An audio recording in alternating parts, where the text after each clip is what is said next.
নমস্কার, কেমন আছেন সবাই? সুপ্রিয়ার ঘরকন্না একটা ভিডিওতে সবাইকে স্বাগত।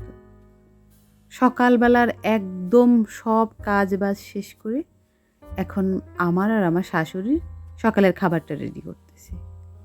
আজকে একটুখানি ঘুগনি বানিয়েছি। কালকে রাত্রিবেলা একটুখানি ছোলা ভিজিয়ে রেখেছিলাম, সেইটাই সকালবেলা ঘুগনি করছি। আমি তো খুব সাধারণভাবেই করি, কিন্তু খেতে খুব ভালো হয়।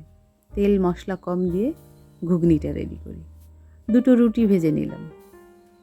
স্যার তো খেয়েই গেছে, আমি আর মা এখন খাবো, দুজনেরটা রেডি করতেছি। মাকে দিয়ে আমি খেতে বসেছি। এই সমস্ত খাবার কখনো মা খায়নি, কিন্তু এখন একটু একটু খায় বিধায় ওনার ভালো লাগে। কখনোই আমি একঘেয়েমি খাবার করতে ভালোবাসি না, উনি খেতেও ভালোবাসে না। এই ঘুরিয়ে ফিরিয়ে এটা সেটা দিয়ে খাওয়াতে চেষ্টা করি। আজকের ঘুগনিটাও বেশ ভালো হয়েছে। আমি খেয়ে খুব তৃপ্তি পেলাম। দেখা যাক সারাদিনের কাজ কী করি।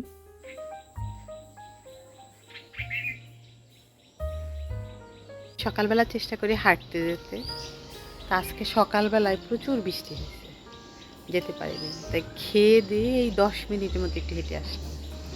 আর আসার সময় দেখলাম কি, আমাদের বাড়িতে যেগুলো গাছ আছে প্রায় প্রত্যেকটা গাছে পাখির বাসা আছে। কোথাও বুলবুলি, কোথাও কি একটা বড় পাখির নাম জানি না আমি, কোথাও দোয়েল। এদের বাচ্চা ফুটেছে, টুনটুনির। কি ভালো লাগলো, দূরের থেকে একটুখানি ক্যাপচার করলাম।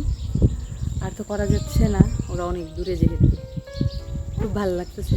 এখানে এসে আর একটু করতে গেলাম, দোয়েল পাখির বাচ্চা উড়ে গেল। কি ভালো লাগতেছে, শালিক পাখি আছে চারপাশে, বাচ্চাদের কিচির মিচির, অনেক ভালো লাগে।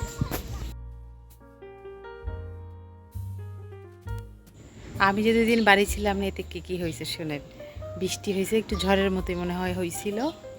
আমাদের একটা বড় পেঁপে গাছ ছিল, সে বাতাসে পড়ে গেছে। তো ঠিক ওর ওই পেঁপে গাছটার নিচেই ছিল একটা লেবু গাছ। আমি আমাদের বাড়ি থেকে লেবু গাছটা আনছিলাম। এবছর অনেক লেবু ধরছে, একদিন তো মনে হয় আপনাদের সাথে ফুল শেয়ার করছিলাম।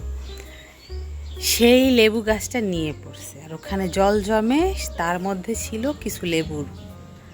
বাড়িতে এসে ছাড়ে সেই গাছ টাছ পরিষ্কার করছে, দুনিয়ার লেবু জলের মধ্যে থেকে নষ্ট হয়ে গেছে। সারে উঠাইছে, দেখো হয়েছে লেবুগুলো অনেক বড় বড় হয়।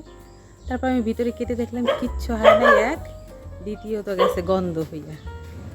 কে আসলো, ও ফুকফুকানি শুরু করলো।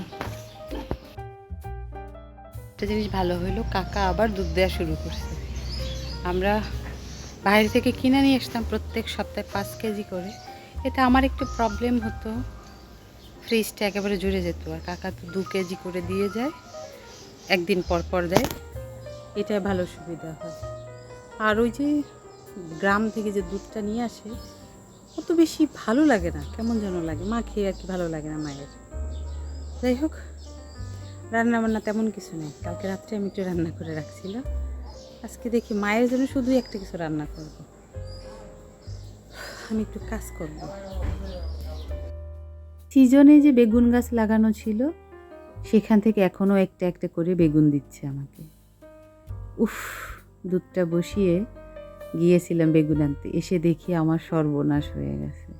কি যে খারাপ লাগতেছে, বলার মতো না। দুধ পড়ে গেলে না সত্যি ভালো লাগে না।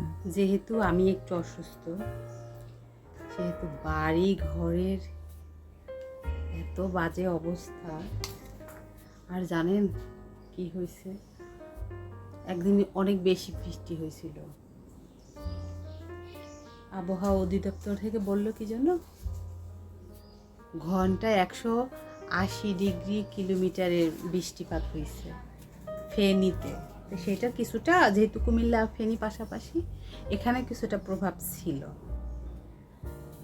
তো ওই ঘরে আমার ফ্লোরে থাকে রাইস কুকার, আর নিরামিষের যে গ্যাসের চুলাটা ওইটা, আর ব্লেন্ডার মেশিন, মিক্সি ব্লেন্ডারটা, আর একটা ছোট ফ্যান, যেটা আমার একটু বাতাসে কভার হয়ে যায়। রান্নাঘরে ফ্যান হইলে তো এমনি করা যায় না, কিন্তু ওই ঘরটা অনেক বেশি গরম বিদায় আমার হয়ে যায়। তো দিদিরা তো এই ঘরে ছিল না, তো ভাবে না এত বৃষ্টি হবে। 2 ঘন্টা এক নাগারে বৃষ্টি হয়েছে। আর এই 2 ঘন্টা মিক্সি, রাইস কুকার আর নিরামিষের গ্যাসের চুলা, এগুলো জলের মধ্যে ছিল, বুঝেন তাহলে কী অবস্থা হতে পারে। দেখি এখন কখন সময় করতে পারি। আমার তো নিরামিষের গ্যাসের চুলাটা ইমিডিয়েটলি দরকার।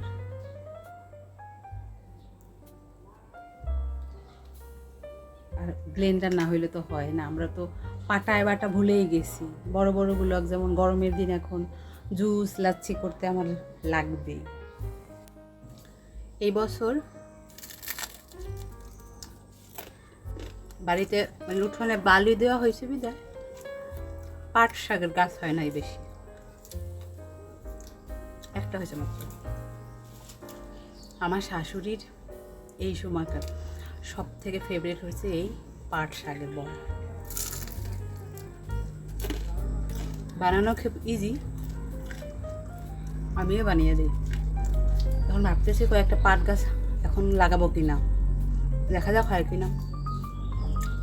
আজকে পাট শাকের বড়া আর গাছের বেগুন ভাজা দিয়ে মা ভাত খাইছে তৃপ্তি করে।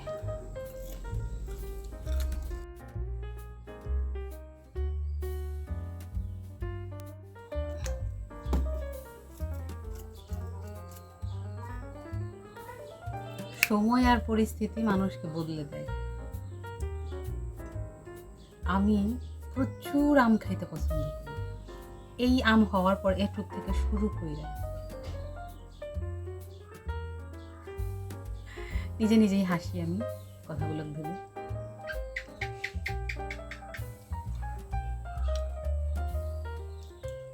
এখন খাওয়াই হয় না।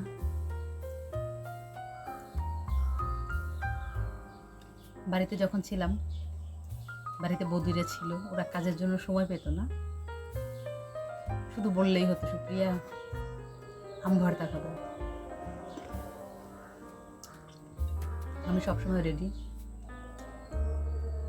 এখন তো গ্রামে ধান আসছে, তারা রোদ্দুরে কাজ করতো, আর আমি আম মেখে মেখে সবাইকে খাওয়াতাম।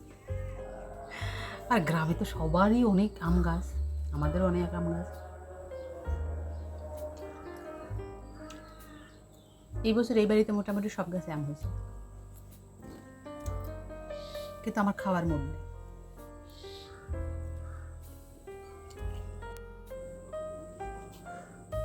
দুপুরে খাওয়ার পর আমার একটু ইমার্জেন্সি বাইরে যাওয়ার দরকার ছিল, তা আমি এদিক ওদিক না থাকে চলে গেছিলাম। বাবা এত গরম, রোদ্দুর নেই কিন্তু তারপরও ওই ওয়েদার, মেঘলা ওয়েদার রয়েছে। আসার সময় 2টা ডাব আনছি, কি দাম! আমি যখন ইন্ডিয়া গেলাম ওখানে 50 টাকা, 40 টাকা, 30 টাকা দিয়ে ডাব খেয়ে আসছি, আর এইখানে 120 টাকা করে ডাব আনলাম। 2টা আনলাম 240 টাকা দিয়ে। আমি ডাব খেতে খুব বেশি পছন্দ করি, তাই সুযোগ সুবিধা পেলেই ডাব নিয়ে আসি। আর ডাক্তার এখন আমাকে বাঞ্ছনীয় করে দিছে, সপ্তাহে কম হলেও 4টা ডাব খেতে হবে, তার জন্য নিয়ে আসছিলাম। এত দাম, কেমন ছ্যাঁকা লাগতেছিল। যাই হোক, কি আর করার, জীবনের প্রয়োজনে মানুষের কত কী না করতে হয়। এ বাড়িতেও অনেক নারকেল গাছ আছে, আমার বাপের বাড়িতে তো অভাব নেই নারকেল গাছের, কিন্তু বললে তো আর হবে না, সেগুলো আর কোথায় পাবো। যাই হোক, চলুন তাহলে ভিডিওটা আজকের মতো এখানেই শেষ করছি। যদি ভালো লেগে থাকে তাহলে অবশ্যই লাইক করে যাবেন, আর ভিডিও সম্পর্কে কিছু জানার থাকলে অবশ্যই কমেন্ট করে জানাবেন। সবাই সুস্থ থাকবেন, ভালো থাকবেন, সাবধানে থাকবেন। দেখা হবে পরবর্তী আরও একটা ভিডিওতে, ততক্ষণের জন্য সবাই ভালো থাকবেন।